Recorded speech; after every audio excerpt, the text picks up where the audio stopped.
Hello, gorgeous people, and welcome to another TV Central one-on-one podcast. I'm Aaron Ryan. The Voice on Channel 7 and 7 Plus has had another big season, and the grand finale is upon us. The 2023 grand finalists are Ezra Williams from Team Jess, Taryn Stokes from Team Rita, Charlie Pittman from Team Guy, and Ethan Beckton from Team Jason. We've had 3 bite-sized podcasts with Ezra, Taryn, and Charlie, where each artist was asked the same 5 questions. However, for the final podcast with Ethan Beckton, we are going to mix it up a little with an expanded podcast. This is episode 60, 2023. Ethan Beckton is just 18 years old, but graces the stage with both confidence and humbleness. Throughout his voice journey, he has tackled Labyrinth's Jealous, James Bay's Let It Go, Lizzie McAlpine's Ceilings, and who can forget James Arthur's Trainwreck. Ethan Beckton joins me now here at TV Central. Ethan, thank you for your time. Thank you, mate. How are you doing? I'm awesome. Well, most artists that appear on The Voice almost always say, I never thought I would turn a chair. Now, you are no exception, although I understand that you wouldn't want to appear cocky and overconfident. You are obviously super talented and have a great tone. You clearly backed yourself enough to audition. Why would you not think it's within the realm that one of the coaches at least would turn a chair? Look, mate, I think in that regard where I just thought that I would have no chance to turn a chair, I think it was just because I knew how good the talent was there and how many artists and how various the talent was within those artists. So I was just I was a bit skeptical if I could go up against everyone else because of how good everyone else was. Yeah. So what is your background with music? Because from listening on the show, I understand you have had no vocal lessons. Are you telling me the guy who sang Trainwreck on The Voice just naturally sang like that in the shower and then just burst onto The Voice? In a sense, I guess, but yeah, I haven't had vocal training. The closest I've gotten to music lessons is in primary school, learning how to play instruments, but other than that, I've learned everything off YouTube and anything else. So no stage performances at all, or no gigs? Oh yeah, plenty of gigs and plenty Yep. of like little local performances. But yeah, just never had any formal training. All right, tell me about growing up. Is it one of those stories where you've been singing from as early as you can remember, or did it kind of develop a bit later? It's pretty much one of those stories where I've just been singing since I can remember. Because back when I was younger, I used to be like in the church and stuff with my family, so I'd sing there and like little stuff like that, and then choirs in primary school, and then I picked up a guitar, and then I started like actually trying to get into singing songs and pop songs and all that kind of stuff, and yeah, I just took off from there. So what kind of artists were you listening to growing up? Um, what age? Like very young or? Oh, just yeah, young, and then as you became a teenager, like what kind of vibe were you into? I've always been into that kind of Ed Sheeran type thing, even James Arthur. Um, a lot of that, like Ed Sheeran's like earlier on music, not the newer stuff. Yeah. But yeah, I've always been into that kind of genre. All right, we all know that you're like a tree lopper from the video packages on The Voice. So let's just say The Voice didn't happen. Where did you hope you would be? I mean, were you seriously considering music as a career, whether or not you were on The Voice, or what were your hopes and passions moving past high school? Moving past high school, I always wanted to do music, and I knew I wanted to. Um, I feel like going on The Voice, it just gave me that it gave me a bit more self-confidence to feel like I can possibly actually do it. Mm. Because I always had a lot of self-doubt in myself, but going on the show made me realize that hey, maybe I can do this. So yeah, it's what I love to do, and it's all I want to do. So where does that self-doubt come from? You can imagine people at home, like they just see what they see on the screen, which is absolutely perfect, and know that you're super talented. But is there something that within yourself that just says, there's still doubt in there? Yeah, I guess so. It's gotten a lot better since going on the show. Obviously, I still have a lot of self-doubt in myself, but yeah, it's just one of those things, I guess. I just doubt myself. Don't think I'm good enough kind of thing. Let's go through your voice journey. Labyrinth's Jealous was your audition song. I understand you would be nervous, but they really turn it up, don't they, before you sing? You're standing at the microphone waiting to sing. It's all quiet. How long is that wait? I mean, on TV it feels quite long, but in reality it's probably longer.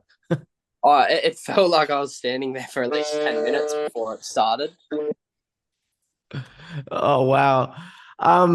What actually goes on in your mind in those seconds?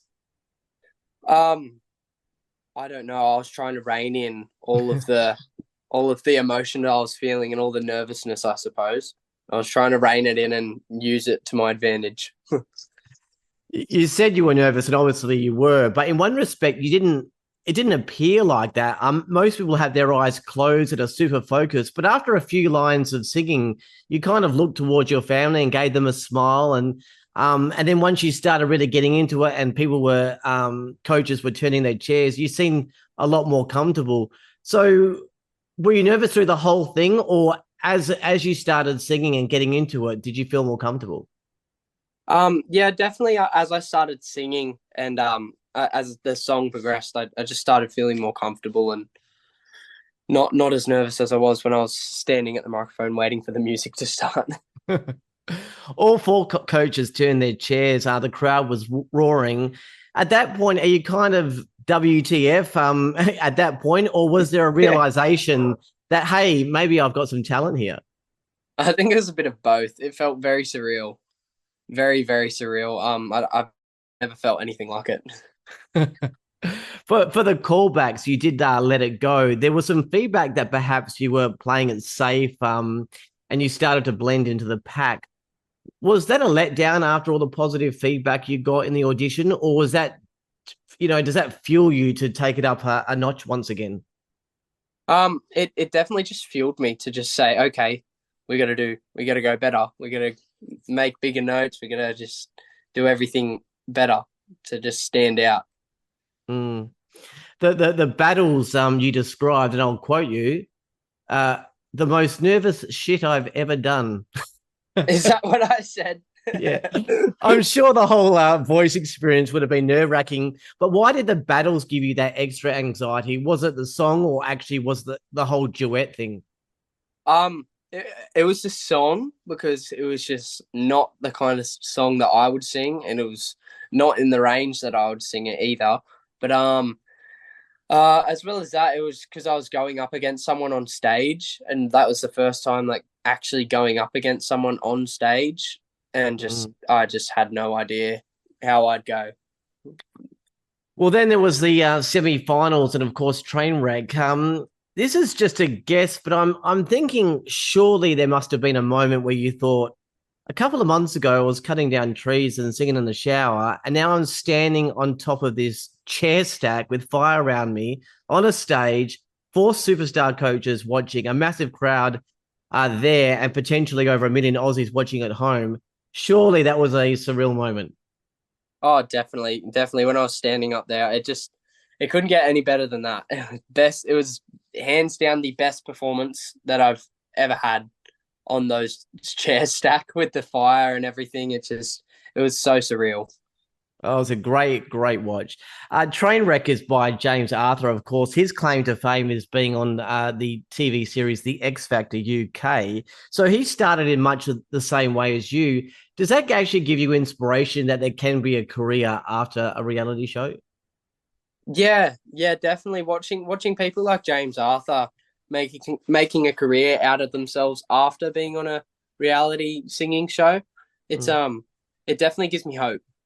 yeah.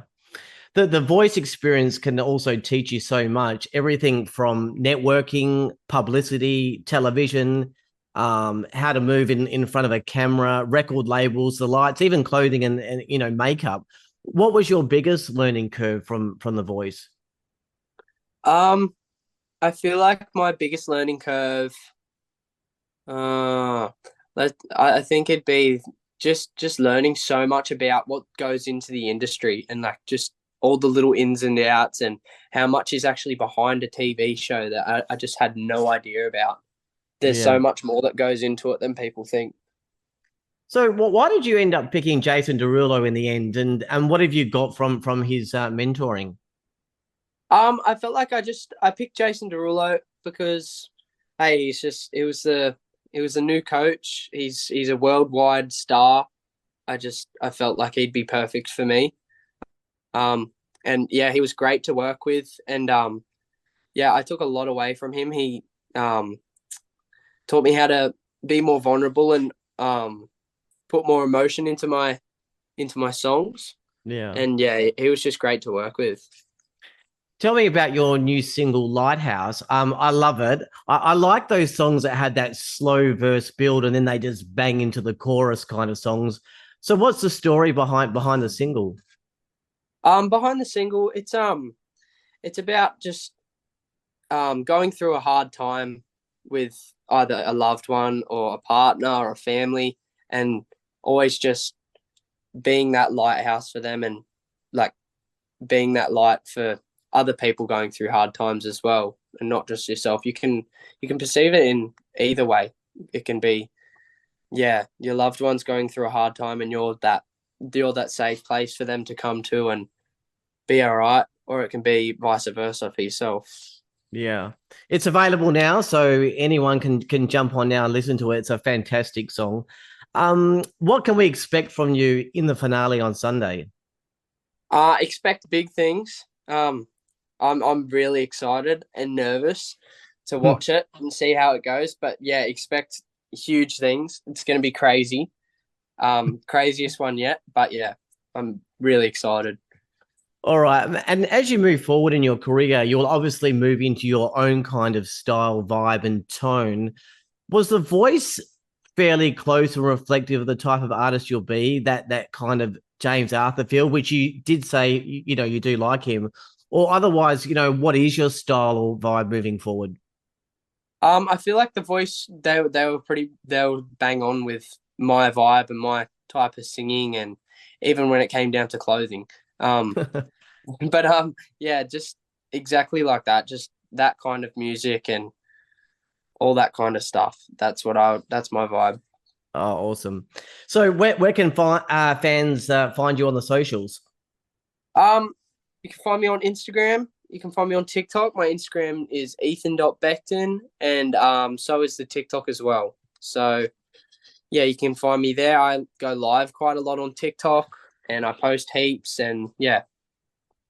Awesome. Fans will be jumping on it. They probably have already. Finally, it's no secret that the voice is pre-recorded. So you must have had this up and down set of emotions. You filmed the episodes and then went through that experience. And then as they aired, you've once again had to go through those emotions as the Australian public have watched and started talking about you on socials and all that kind of stuff. And then there's the wait for the finale, where I imagine you've had to return to work in the meantime. So, as a final question, tell me about that journey, and the wait for the finale. Um, yeah, being on the show that was nerve wracking in itself, going up there and all this, going up there and singing in front of the coaches. But it's also nerve wracking at home, to be honest. Watching myself over again, it's more nerve wracking to think, oh, like people are watching me now. Hopefully they like me, kind of thing. But yeah, and now in the period I'm in now, waiting for the grand final, that's pretty daunting. Um, for Sunday, Mm. I have no idea who's gonna take the crown, um, but yeah, I'm just doing everything I can to get people to vote for me, and fingers crossed for it all. Really.